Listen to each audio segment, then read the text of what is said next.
Didik TV KPM. Baik, masuk tawakal yang sebenarnya insya-Allah kita akan bicarakan selepas ni. Cuma selalu kita dengar ala doa usaha tawakal. Betul. Usaha doa tawakal. Adakah menjadi satu keperluan doa, usaha dan tawakal? Jadi kita lihat sekarang. Apakah yang dimaksudkan dengan tawakal? Huwa an ta'tamidu 'ala Allahi wa taj'aluhu na'iban, iaitu kebergantungan kepada Allah Subhanahu wa taala. An ta'tamida adalah kebergantungan kepada Allah Subhanahu wa taala dan menjadikan na'iban sebagai penolong kita. Ya. Maksud dia, kita tidaklah menjadikan bahawa apa yang kita buat itu pasti akan dapat. Betul. Sebab itulah kita perlu sebut tawakal ala Allah ataupun insya-Allah. Dengan insya-Allah tu kita bermaksud kita dah bergantung kepada Allah Subhanahu wa taala. Wa anta khuzu fil asbab allati tawsiluka ila jalabil khair wa sa'adah, dan menjadikan ia sebagai satu sebab yang mencapai kepada kebaikan dan kegembiraan. Ya. Itu yang dimaksudkan dengan tawakal. Jadi apa artinya?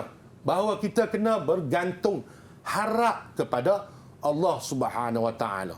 Sebarang pekerjaan kita mesti bergantung kepada Allah Subhanahu wa taala.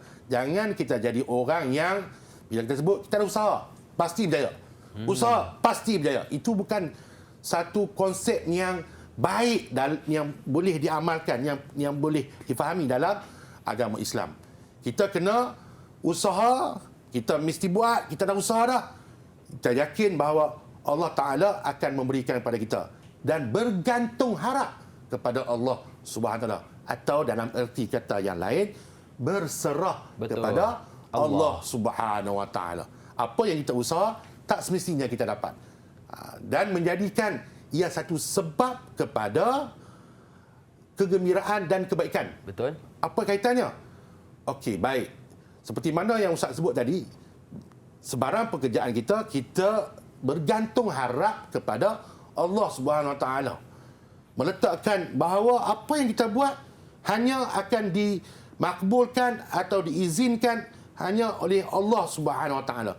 Sama ada ia berlaku atau tidak, tawakal sahaja. Betul. Dan dengan kita bertawakal tersebut, maka akan menjadikan hati kita gembira. Dan kita akan jadi kebaikan kepada kita. Kerana apa?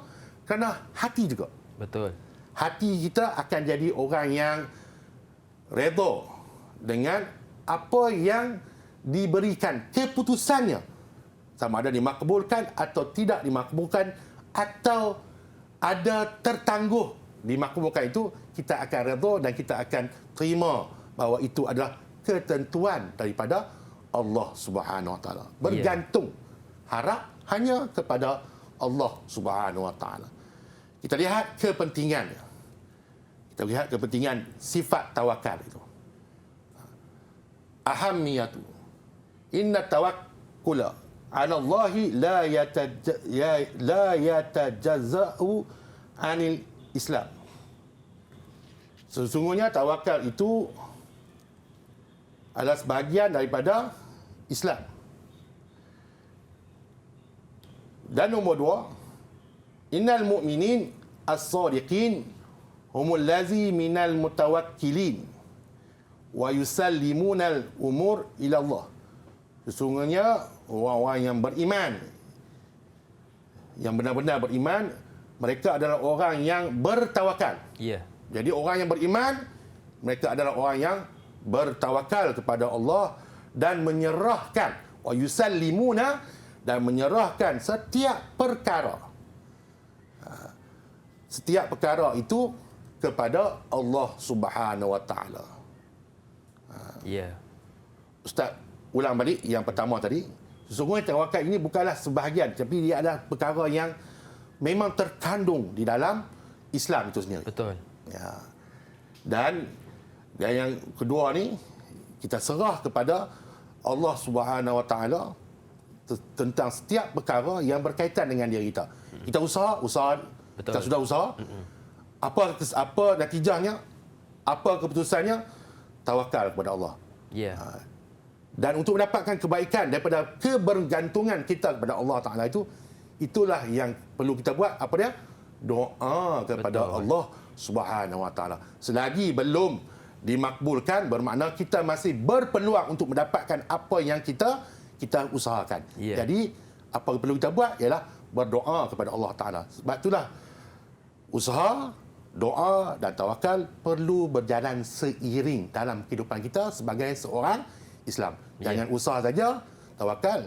Jangan doa saja, tawakal. Betul. Nak makan, lapar. Ya Allah, Allahumma barik lana fima razaqtana wa qina azabannar. Makanan tak ada depan. Kita tak pergi pun membeli makanan. Betul. Macam mana kita nak makan? Betul. Boleh faham ya, Kim? Boleh faham, Ustaz. Okey, baik. Ya. Sebagai pembelajaran kita pada hari ini, Ustaz nak uji Ya. Hakim Boleh, Ustaz? tentang perkara berkaitan dengan tawakal. Wadih anit tawakal. Bicarakan, jelaskan tentang tawakal. Huwa an ta'tamida 'ala Allah wa an ta'khudhu bil asbab allati tawsiluka ila jalbil khairi was sa'adah. Oh, memang Ya. Hakim adalah murid Ustaz yang kuat ingatannya. Terima kasih, Ustaz. Alhamdulillah. Jadi Ustaz Ya. berikan Hakim 5 bintang sebagai Alhamdulillah. ganjaran kepada Ya. pemahaman atas pembelajaran tajuk kita hari ini. Okey, baik. Terima kasih, Ustaz. Dan kita pun hari ini bila belajar tentang tawakal, Ustaz, jadi ada di kalangan murid kita yang dah berusaha. Kemudian bila dah berusaha mungkin dapat keputusan yang tidak menyenangkan hati. Jadi adakah kurang tawakal ataupun bagaimana, Ustaz? Perkara ini sering berlaku. Kita sudah usaha. Kita sudah usaha, kita sudah doa, tetapi Allah tidak memberikan apa yang kita usahakan dan apa yang kita doakan. Baik. Jadi sebab itulah tausiluka ila jalabil khair was sa'adah. Dengan adanya tawakal, insya-Allah kita akan rasa tenang. Kita yakin bahawa apa yang kita usahakan itu Allah Taala tidak lagi memberikan, tidak memakbulkan kerana mungkin belum tiba masanya. Ya. Mungkin kita tidak perlu kepada perkara tersebut pada ketika itu. Betul. Mungkin ada hikmahnya di dalam ilmu Allah Subhanahu Wa Taala. Jika dimakbulkan, kita akan jadi orang yang riak, orang yang sombong, orang yang takabur dan sebagainya.